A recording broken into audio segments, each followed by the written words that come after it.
Hello, everybody. Welcome to Clash of the Correspondents. My name's James, and this week I've got two of our correspondents with us ahead of a crunch game on Saturday night at the bottom of the Premier League. Firstly, let me introduce you to our Brighton and Hove Albion correspondent, Sam Murray at FPL Seagull. How are you, Sam? I'm very good, thank you, everyone. Thanks for getting me involved, James. Good man. You might regret it in a minute. And let me introduce you to our Newcastle United correspondent, Simon Bibby at FPL_Fitwaller. How are you, Si? Very well, James. Happy Shay Gibbons Day. Happy Shay Gibbons Day. We are pre-recording on St. Patrick's Day. Yeah, so to all the Irish listeners that I didn't say out on the Sky podcast yesterday, happy St. Patrick's Day to you all. Have you got any Irish players between the two of you? At the moment, well, don't get me started on Jeff Hendrick already. Come on. Who have you got, Too Sam? early for that. Aaron Connolly. Aaron Connolly, of course, he's out injured at the moment. To be honest, the first person that comes to my mind, and I bet it was the same for the majority of the listeners, was coming out in an FPL sweat thinking about Shane Duffy, mate. Oh, yeah. Bad memories there. Brighton and Hove Albion, blank and double game weeks. Not great memories. The double, that one, obviously Bournemouth, Cardiff. And I think this year you cost everybody leads in the double game week with bench boost, didn't you? You played really well that day. What's the feeling at the moment, Sam, amongst the Brighton fans, where you're at? What's the expectations for what's left this season? It's been such a weird season, I think. I think I'm much more positive now than I was this time last week if we'd done the podcast after that win away at Southampton. We never seemed beat. Showed a bit of fight there, which is good, which is I think what we've been missing. I mean, I don't need to tell anyone. If you've watched Brighton this season, you know exactly how difficult it's been. I think some teams have their one or two games a season where you think, oh, we should have done better there. I can't believe we've lost that. But with us, it seems to be every week. I think that Man United game early in the season, when we hit the woodwork 5 times and they scored a penalty after full time, I think that really set the tone for the season. It was a bit of a laugh at the start, but now it's every week and time is running out a little bit. But after that Southampton win, everyone's a little bit more positive. We've got to follow it up with a big one against Newcastle. It's quite laughable, Sam, when you look at it and you look through Understat's XG tables for the season. You should be 8th for goals scored. You should be mid-table for goals conceded, and I think you should be 5th on points. I want to say, 5th. You should be 5th on points. You should be, according to Understat's XG expected points models, you should be on 46.69 points, mate. And yet, how many points clear of the drop are you? Is it 2 points or 3? 2 or 3 points, yeah. Doesn't make me feel any better, that. Do you think you'll be all right? Do you just look at it and go, well, yeah, I mean, that tells its story that you are probably better than the position says, but I mean, you've got a difficult run-in still to come as well. That surely the nerves will just come straight back again if you fail to win at the weekend. Yeah, I think so. I think, like I said, that Southampton game has calmed it down a little bit. The whole season, I thought we'll be fine. We'll start to get the results. And I think it was that Leicester game. After that, I thought we're in trouble here. Like, we're in big trouble. And I put it out on Twitter, and everyone else seemed to think we were fine from an outside point of view. And everyone still thinks. I think it's Newcastle. They think is going to be the one that going to struggle the most. But I like to think we'll be okay. And I think compared to other seasons, I can see us picking points up against like teams above us in the league. We got Leeds, Wolves. Like, I wouldn't put it past us to go and get something off Everton as well. So I'm quite confident, but again, it could all change this weekend. Bad news is, Sam, you don't get to play Tottenham again, so that's one you can cross off that list of teams you might beat as well. Si, you do still have to play Tottenham. That's in game week 30, actually, but obviously before that, the big game on Saturday. What's the feeling at the moment? Has it gone past fear now? Is there an expectancy, or do you still think you'll stay up? I don't know if fear is the right word. Anger, maybe. Disappointment, resentment. I think there is a general acceptance that we are one of the 3 shittest teams in the Premier League. So if we were to go down, it would be well deserved.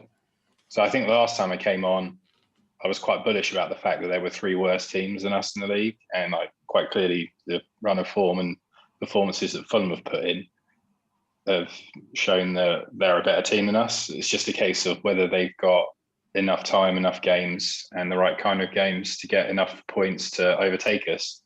If they go into the last game of the season and they've got a shot of staying up, even with our full strength team back, I think you have to fancy them to turn us over. And Fulham away, game week 38 as well. Right, the writing's on the wall, isn't it?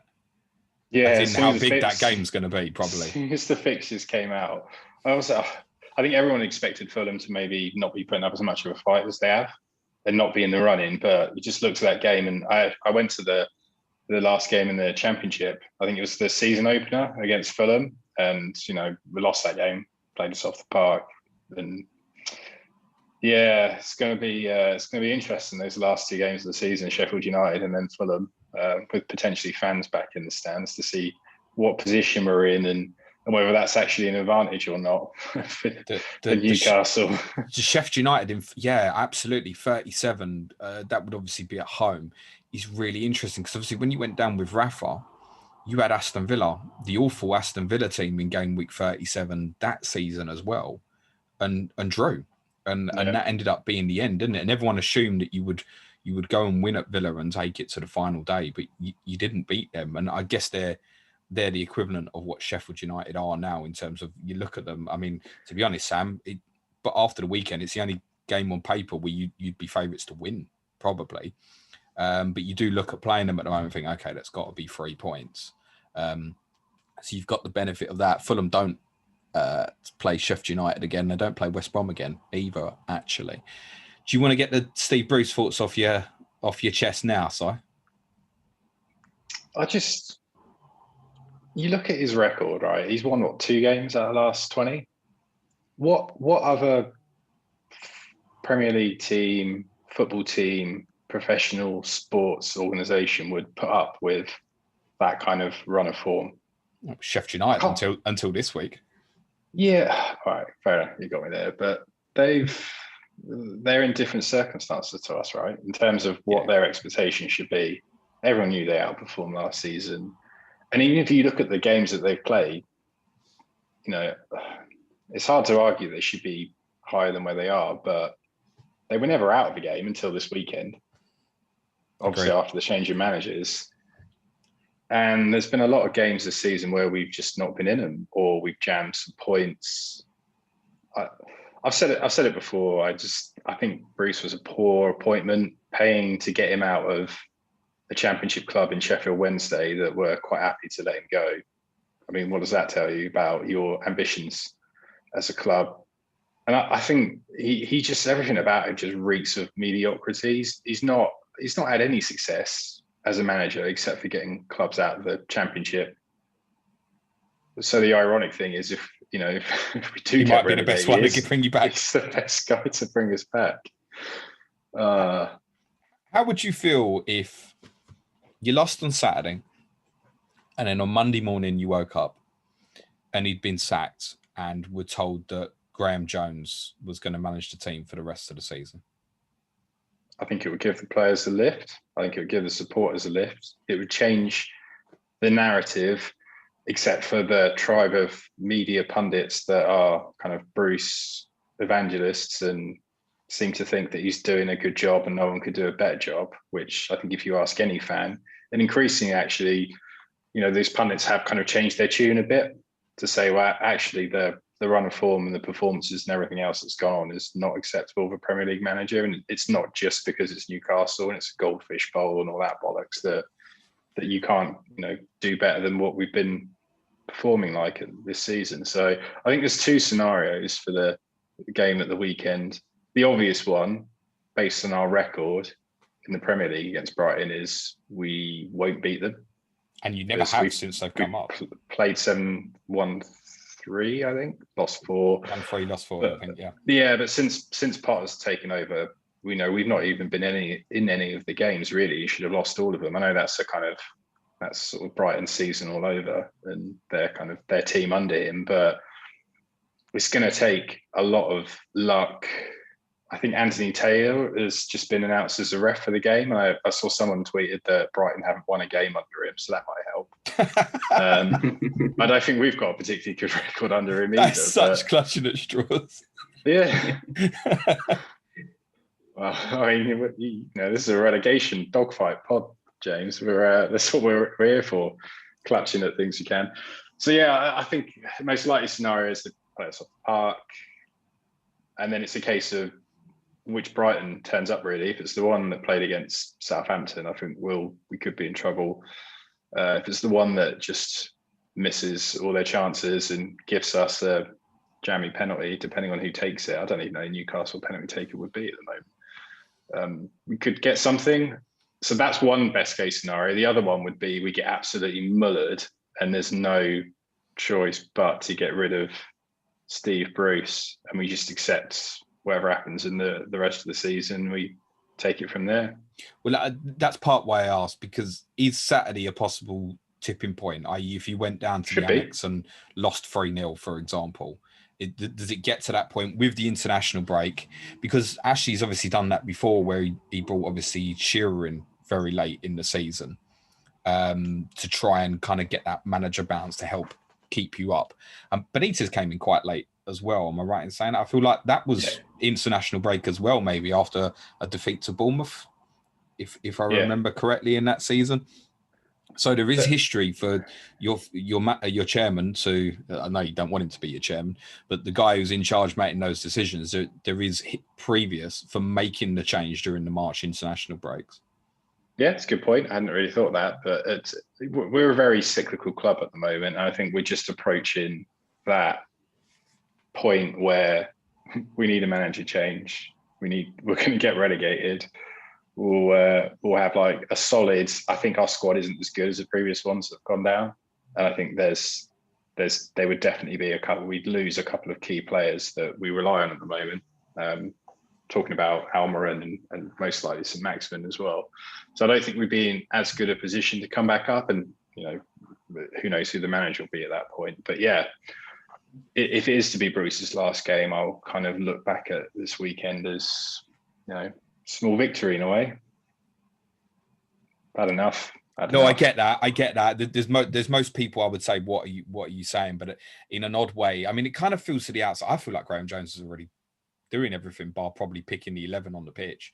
The tactical change since the Everton win, you can see surely you can see that there is at least some sort of tactical plan with this idea of a diamond / 4-3-1-2 or 4-3-3 now, depending on how you want to define it. But it didn't work against Villa. And that's the other concern is, we seem to have stumbled across or walked into Graeme Jones's preferred formation and tactics, but we don't have the personnel to execute it. Like the way that they put Dwight Gale up front as like left forward, pointless. Didn't work. No, I spoke about that on our podcast in the week as well. Sam, just before we started recording, we spoke about a game at the Amex when you both got promoted together in February of that year, I think 2017. Where Mohamed Diame scored one of the flukiest goals you will ever see in any football game ever. I recommend everybody goes onto YouTube and just searches Diame goal versus Brighton. You'll never see a goal like it before or afterwards again. Newcastle used all their luck up against you then, because as Si alluded to, your record against them actually in the 7 games previously is incredible. Yeah.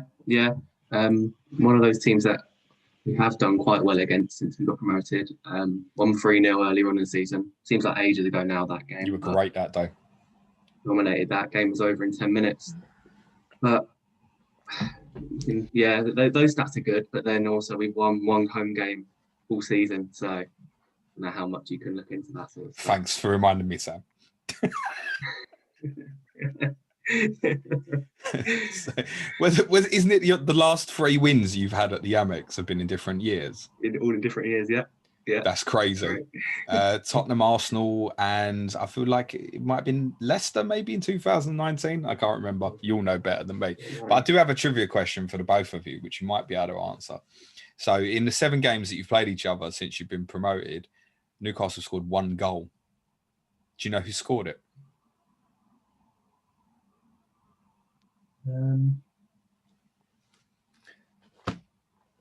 That's not going to go down well on the audio, lads. Can you get? No. Me stroking my chin. I'll give you a clue. Give us the year. Give us the year. It's a couple of years ago. It was at the Amex, and he's no longer with you. Perez. It is a Jose Perez. Well done. Yeah. 1 goal in 7 fixtures against Brighton. Do you think, Sam, is there any reason for that? Why? I mean, because that's a bizarre record that Newcastle scored 1 in 7 games against you. Yeah, I'm not really sure. Actually, I think maybe I don't know. Maybe their system plays into our hands a little bit. They don't really go for goals, and pretty happy with a draw.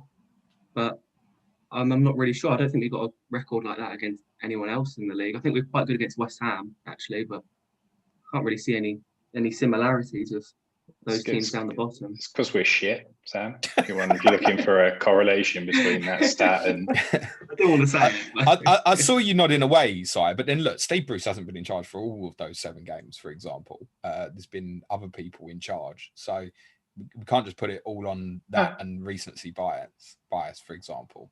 Do you think there's anything in it? Is it just Brighton's style, in fact, to the sense that they obviously want to keep the ball or progressive with it, etc., just doesn't suit yourselves?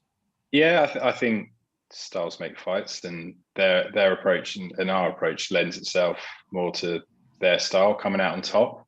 I think you talk about it's not all Steve Bruce, but I think it is a trend and a trait of our club since the last 10 years, since Ashley's been there, really. It's just a downward trend of mediocrity and accepting certain performances and certain styles of play, certain results.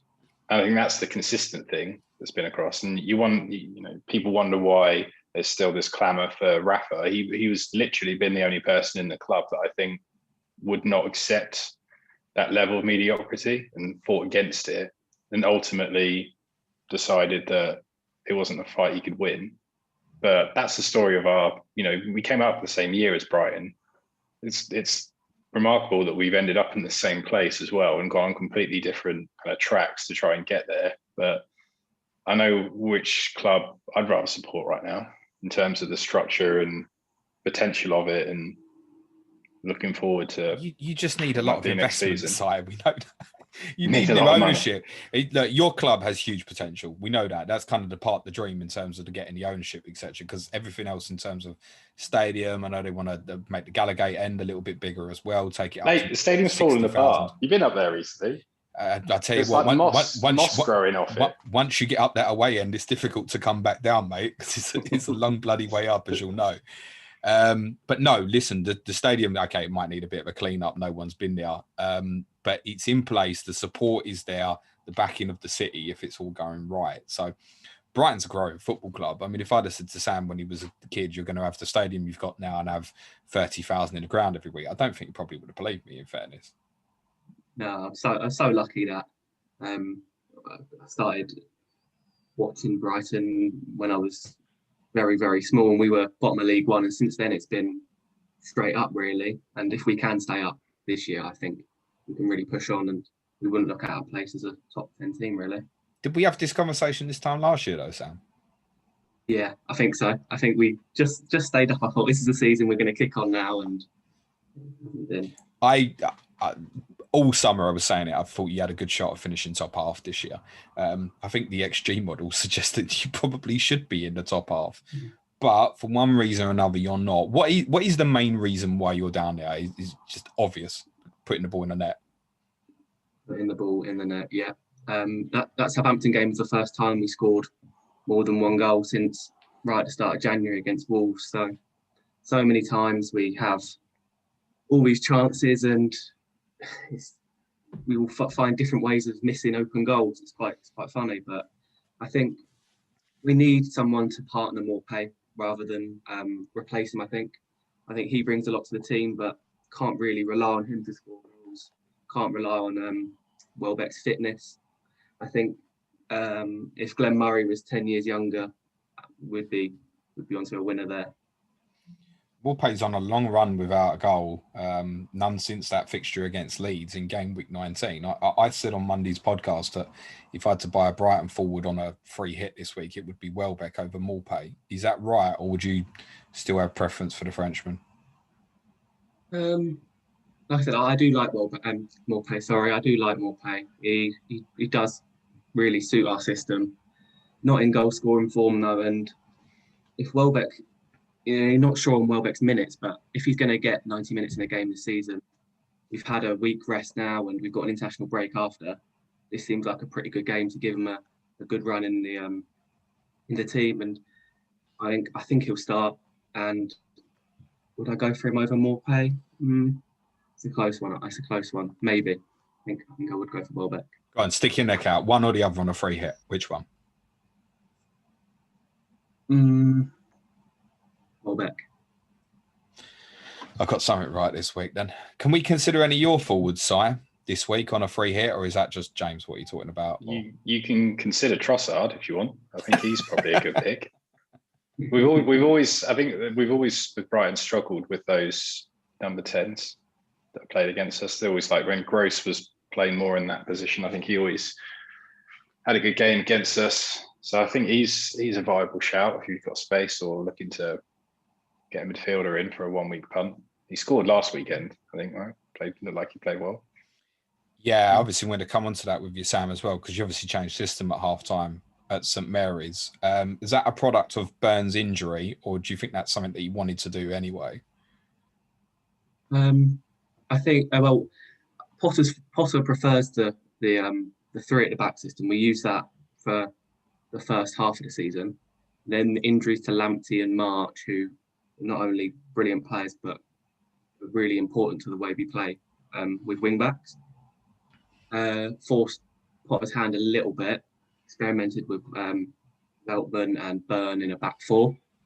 And now then Byrne's injury really does change things, I think. Just as we had a settled back line, I thought it'd be nice and easy to predict what was going on. But Byrne's injury, I think at half-time, we had no defenders on the bench.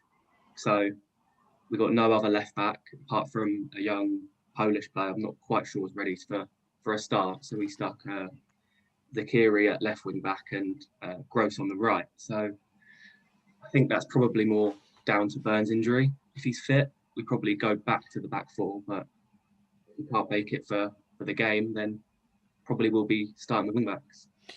Yeah, I think it's definitely avoid Byrne. Because I think even if Potter was to, and we're recording this prior to press conferences, even if he was to declare Byrne fit, I think there's half a chance he could still maybe stay with the back three. And the impact from an FPL perspective, probably more on Joel Veltman, isn't it? Who played the second half on Sunday at left-sided centre-back, and he's looked quite offensive and promising. He's actually filled in for Lamptey really well, I think, actually. You can't replicate. I mean, he's so fast, Lamptey. It's a real shame what's happened with him. What looked minor has become season-defining. But Veltman filled in really well there. He obviously got the equaliser in the game against Palace, which I won't speak any more to you about. But I feel like that's Veltman off the table for the 1 week punters. I think if you're buying longer term, it's still okay, isn't it? But for a free hit this week, you probably wouldn't go Veltman now, would you? Yeah, free hit, or if you've got a wild card to play soon, I think Dunk's the obvious choice. I think big goal threat, he's the main man at the back. And if Veltman's playing in the back three with him, there's no reason to go for Veltman, really. But more long-term, I think you can make more of a case of Veltman, a lot cheaper. And with the fixtures turning a little bit, I think you'll be happier to bench 4.4 million Veltman than Dunk. Yeah, I think that's spot on. I think the answer is it depends on what you're planning. I think if you're going for the 1 week, value shouldn't be a problem for a free hit. Therefore, you go Dunk. If you're buying longer term, you can still go Veltman because of exactly that. Far easy to leave on the bench at 4.3 and obviously facilitate for others. Can I ask, Sam, are you on a free hit this week or any particular strategy around the weekend? No, I've got 2 free transfers. I've got about 7 players, I think, at the minute. How many Brighton players? 0 at the moment. How many come Friday? probably, well, definitely one defender in. If I want to put myself through the pain of watching us with a Brighton attacker, then You don't. maybe Trossard as well. But I won't wish it on anyone. Defensively, would you go Dunk then? I take it. Yeah, I think money's not going to be an issue now, so probably Duncan. Where you at strategy-wise, Si? Just looking at my team now. Good lad. let me log in, James. How many players you got for 29, mate? All right. Who have I got? Martinez in goal. Well, you're talking about big goal threat. I've got Big Tasty. He's currently my only defender. Oh, yeah. I'll tell you what, while you're counting your players in your head, we'll talk about Big Tasty, who the official account has tweeted today on Wednesday, bigging up his points returns lately. Yeah. You got him in ahead of the game against Wolves, scored. Yeah. I'll take it you played him. No, mate, that was a double game week. I couldn't. I had 11 double game week players and I didn't have a bench boost. I couldn't. He was on my bench. But I didn't know that. but if you've been following my Twitter threads, which I think about 3 of you are out there, it's me, Sam, and someone else. I have this reverse jinx thing going on with him. So I put him last on my bench that day. Obviously scored. Managed to pick up a shitbag point against Wolves. Yeah. Last week I captained Martinez. Obviously had Lascelles. Played in the previous week and he scored. So I mean, I could try and bench him this week, but I don't think the game would let me. I've got 5 players at the moment with Bamford and Son injured. I was going to get up to 9, but yeah. I think a bit of a mess. It looks like, at time of recording, looks like Bamford will probably be fit. Heung-min and Son don't expect to be fit, but not been ruled out as yet for Tottenham's definitely game. Both in my starting 11 at the moment. Have you got any Brighton players? No, I think originally I was definitely looking at a couple of weeks ago. I was thinking of drafting Duncan, and then then the consensus was Veltman was looking good and a cheaper price. That's the point. Actually, I decided to go for Lascelles. Will I get a Brighton player in? I'll be completely honest. I haven't really looked at my teams. Honestly, I'm actually doing all right in FPL this season. I'm up to like 120k. It's like I'm doing okay. Good lad. I'm finding at the moment just playing a bit casually is kind of working for me. So Sam is definitely his age is definitely a future official FPL Hall of Famer, I believe. Oh, you know when they get the opinion, let's get the opinion from the experts. Let's just go and ask Sam. What's your rank at the moment, Sam? It's not as good as it could be. I think that's ruined it. 80,000. The last 2 seasons I've done really well, but about 80,000. Are you FC Murray? Is that you, Sam? That's me, yeah. Mate, you're only 20 points ahead of me. What are you talking about, James? If he's going to be a Hall of Famer. I've been playing this game since God knows when. Yeah. Me and you will be in retirement homes and he'll still be finishing top 1K every year, I think, mate. Yeah. No Newcastle players, I take it then, Si. Is there anything you can recommend to someone? I got Lascelles. Yeah. I would recommend. Maybe. Is there a case for him on a free hit? Or the other one, to be honest, considering for those who might free hit with money being no object, it's got to be Dubravka, isn't it? With what Brighton are capable of doing or not doing in front of goal. Dubravka at 4.8, it's got to be a shout for a free hit, hasn't it? Yeah, absolutely. I think Newcastle keepers have always performed well because the amount of shots they concede, and occasionally when we do keep a clean sheet, they invariably will get bonus points because we've not done a lot in attack usually, and you can almost guarantee you'll get 3 or so saves a game. So yeah, I think he's potentially a good shout, particularly this week when you look at the different types of fixtures. And I'm not really sure where else you would go to bank a clean sheet. So yeah, I'm not saying that we will keep a clean sheet against Brighton, but I think, your floor is pretty high if you go to Dubravka. And particularly, I think, it's funny to look at it, but we're actually unbeaten in 3 games now? 3 games? And I think you've changed your tune.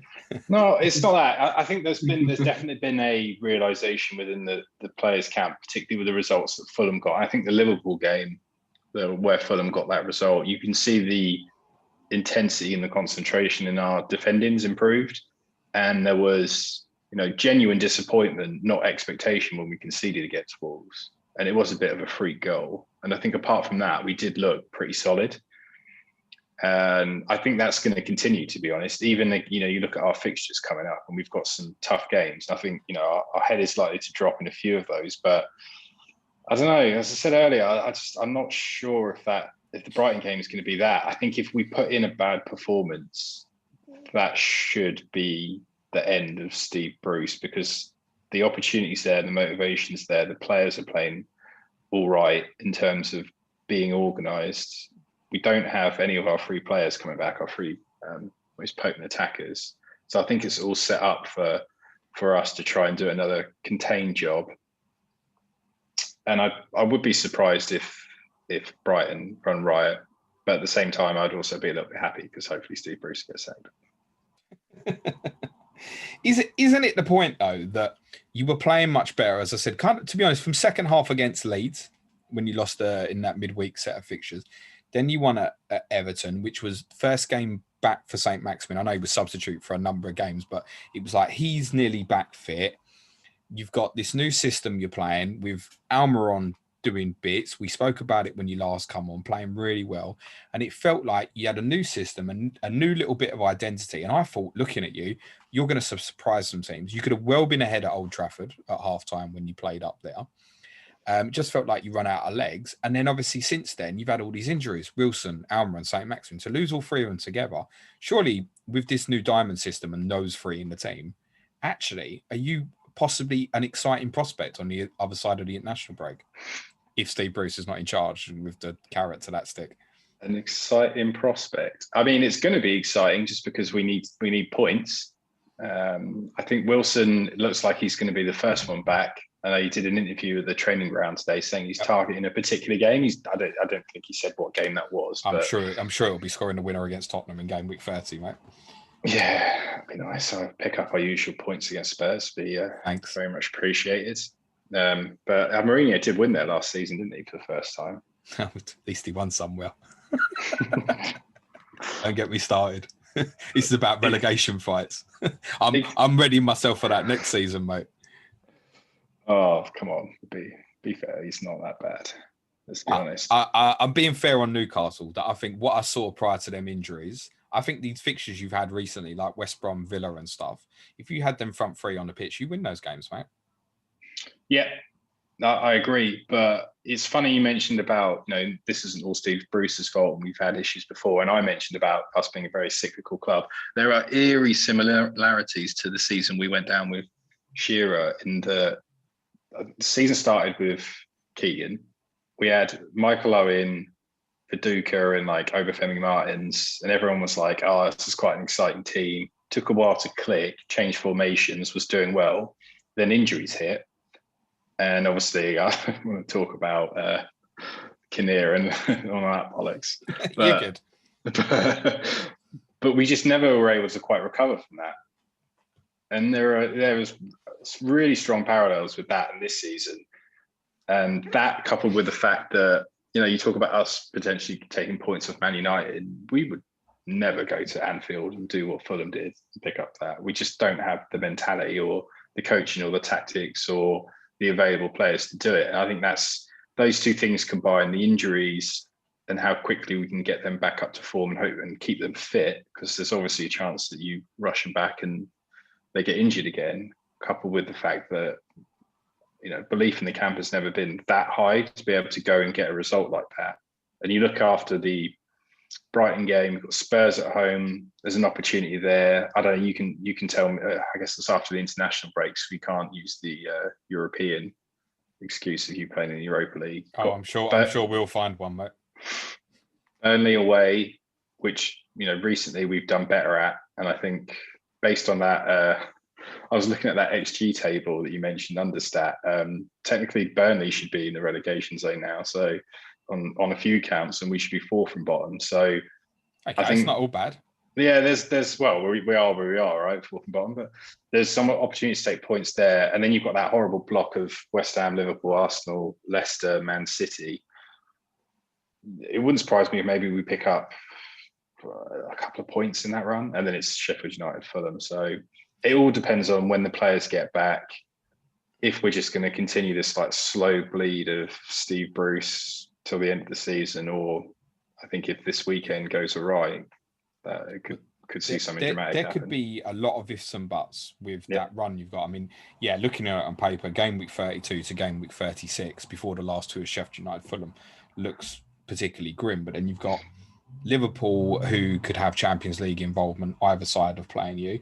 Arsenal, similar in the Europa League and might have nothing to play for in the Premier League. City might have the title won and be in the Champions League semi-finals. So that run might not even look as bad on paper as it actually appears. And you know what it's like if you get to that stage. If you're playing Arsenal when you're desperate to win and they're resting half a team for the Europa League, suddenly it's not a difficult fixture, to be honest. I'm not worried about the Gooners, mate. Not their current team. I feel like you two are just secretly digging me out on this podcast. No, genuinely, I think you're right. If I was to look at any of those fixtures, I think that home game against Arsenal, assuming that their European League aspirations are done by then, might be the game that everyone expects us to lose that actually we win. But I don't know. I don't know if you're planning on having me on again before the end of the season. Hopefully not, because it's pretty painful.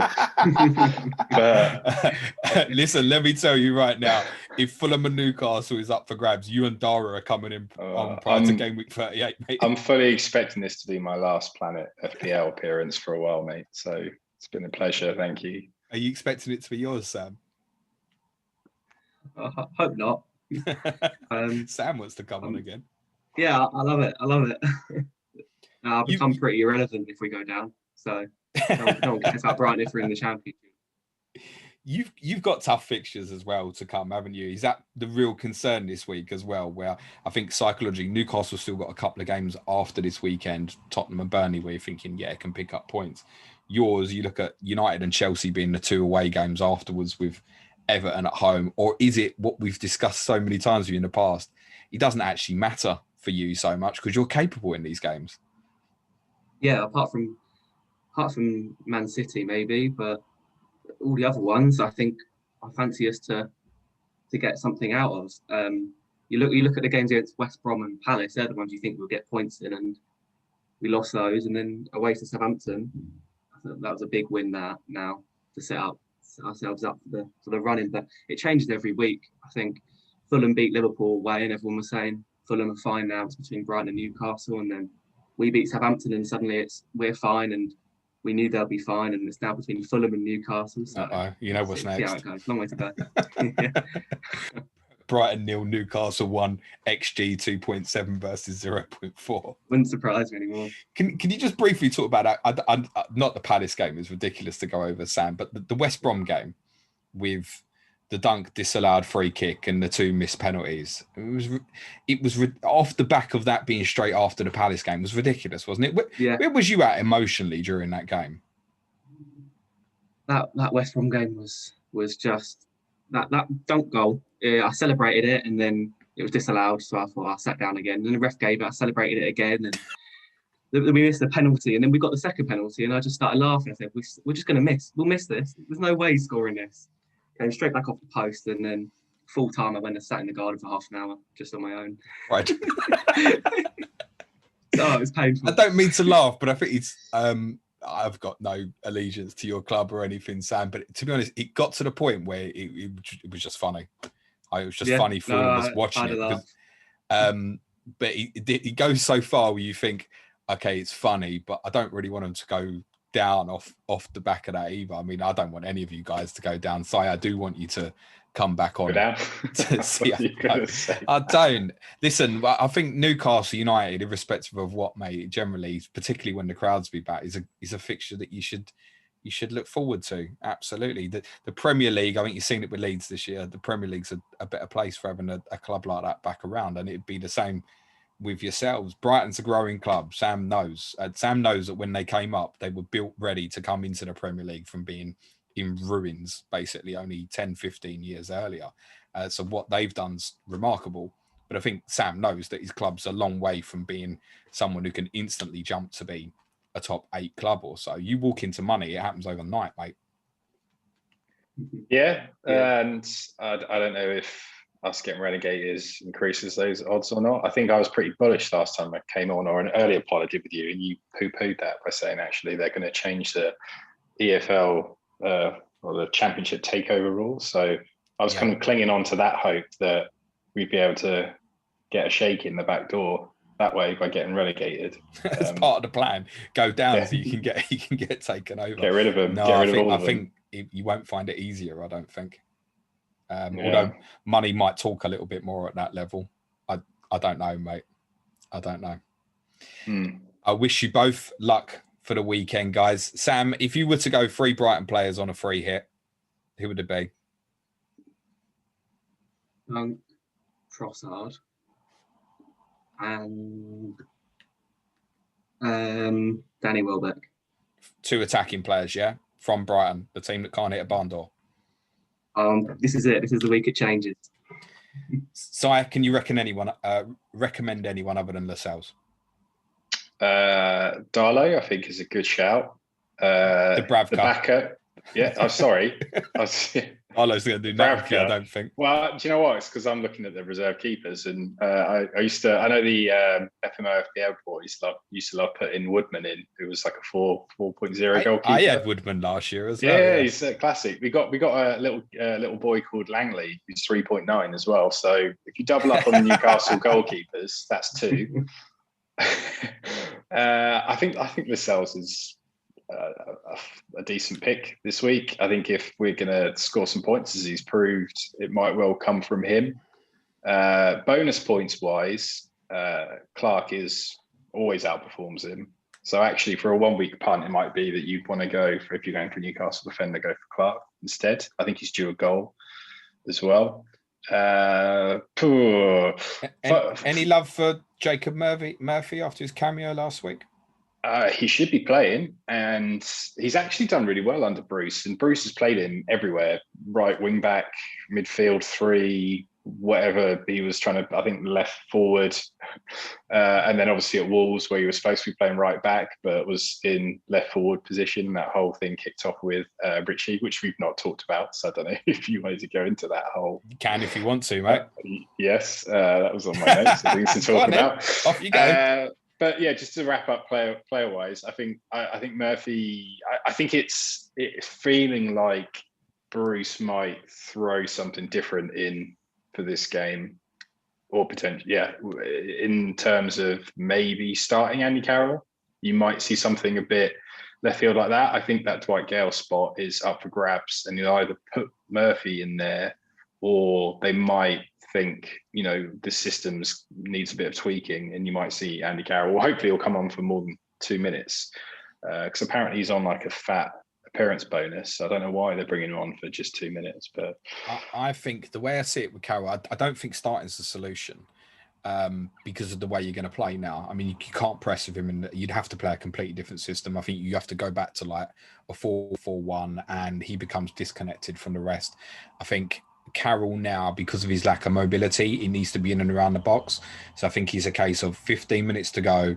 If it's 0-0 or you're 1-0 down, you go direct into him, you change the way you're playing, and Sam's team will panic a bit. In spite of the fact that they're quite good in front, they'll because of the occasion at the weekend, Carroll will cause panic like he did against Villa at the weekend. Yeah, it'd be interesting to get Sam's take on this, actually, thinking about, because my only concern is, why leave your best plan to plan B?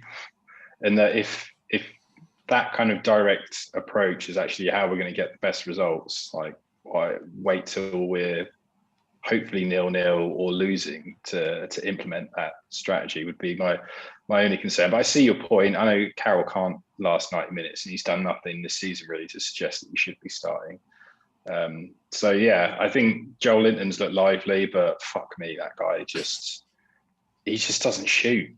Like, I've never known a striker or a supposed striker that doesn't want to shoot. It's just unheard of.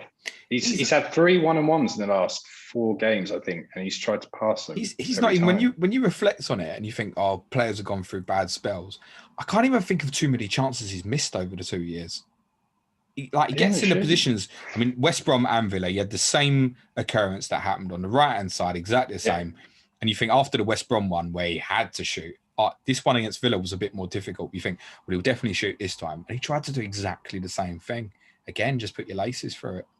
It's the sort of thing, and we've had players like this at Newcastle before that are just, if he had, like, the fans would be screaming at him, but not in a way that it was to, showcase their frustration with him. They'd just be shouting, fucking shoot, just shoot. Like, we want you to shoot. That's what you're supposed to be. I don't care. At this point, I don't care if it goes wide or he smacks it straight at the keeper. Just fucking shoot. If it makes you feel better, Si, Sam shouts that at the TV about 20 times every game. Yeah, that's true. Because you like to overdo it. How would you feel, Sam, if you saw the team on Saturday and Andy Carroll was in it? I think he might do quite well against us. I think a bit like Benteke against Palace, even though they didn't go forward much, he put himself about a little bit. And I think, like you said, we do, especially without Webster, if we go 1-0 up, we do start to creak a little bit, nerves kick in. So I wouldn't see why not start Carroll from their perspective. Yeah, I don't see him starting, but I can see him possibly having an impact Last 20 in minutes, the end of the game. One just final thing from an FPL perspective, I think when people free hit, a lot of people like myself tend to go on an all-in strategy. So you pick, for example, 3 Brighton players versus Newcastle, or 3 West Ham players versus Arsenal, whatever your preference is. But is there a case of one way of doing this might be to go defensive players from Brighton and Newcastle and just attacking players from the other 3 games?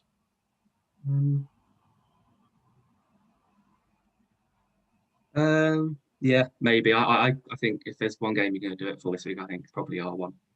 Quite a nervy game, and I would not be surprised with a 0-0. So if you want to go for something a little bit different and you're chasing, then yeah, it'd be quite a painful watch, I think. But yeah, why not? Chances are you wouldn't watch it. I've got good experience of this because that's exactly what I did last week with putting Martinez as my captain and playing Lascelles. It's horrible. It was horrible. But it almost worked.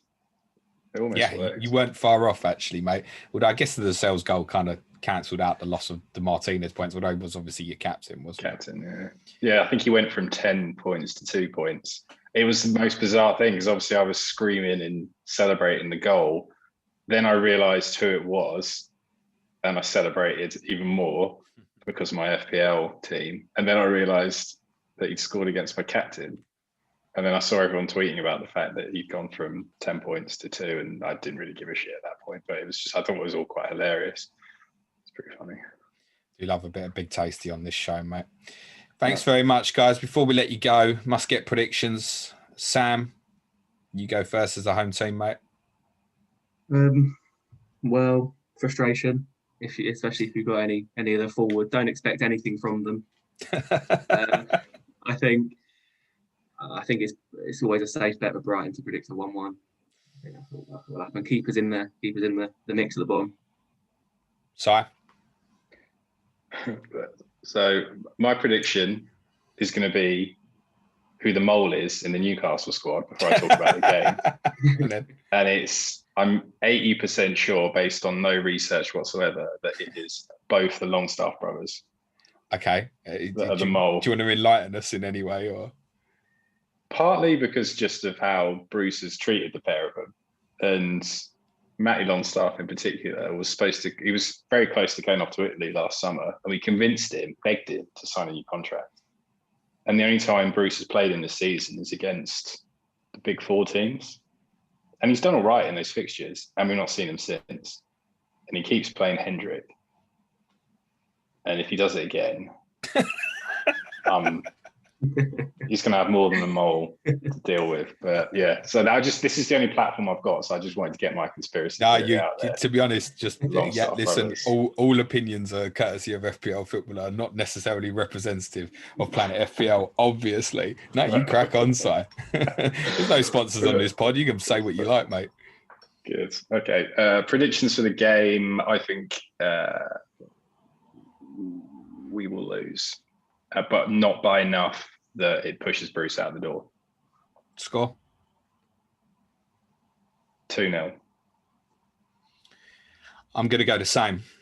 Yeah, I think 1-0 or 2-0 Brighton, but I think probably more likely 2-0. I do think that if the goals were to come early, the heads might go with the international break coming afterwards and stuff. But I don't anticipate that being the case. I can probably more likely actually see Brighton clinching the game later in the game when you push for it and go with Carroll and stuff like that. Well, this rolls into my theory of who the mole is, and the fact that the players, I think, orchestrated to try and get Bruce out a couple of weeks ago, and now I think they all just accept it's not going to work. Like the amount of leaks that were coming out during that 3 or 4 day period, you only see that when a group of senior enough players have decided that a change is needed, and then I think they realised that they play for Newcastle United Football Club. And we're batshit crazy, and we've got a ridiculous owner that won't pander to that kind of pressure. And they realise they're stuck with him now.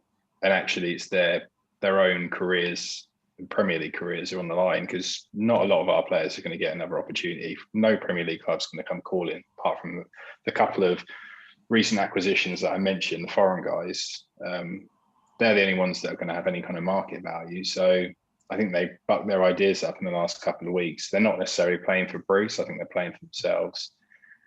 And that might be the thing that kind of carries us through, I think, to the end of the season. But not this weekend. I think we'll lose. But you think you'll stay up? It comes down to Fulham, really. I think if that Man City game for them was encouraging, excuse me, from a Newcastle point of view, because it looked like, for the first time in a very long time, they didn't feel like they belonged on the same football pitch. And I know Man City's on a different level to everyone else, but there was just that little bit of seed of doubt that actually we're not capable of beating every team in this league.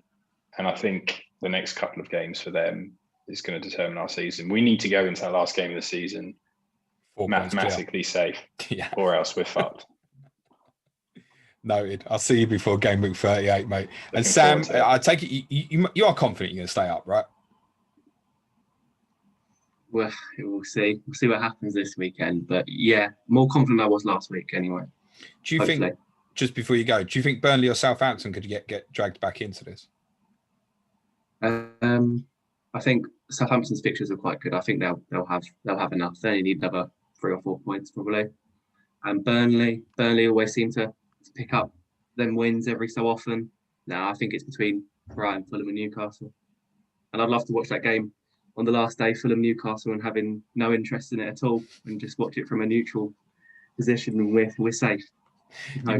You might be watching your game at the Emirates shitting yourself instead, mate. Careful.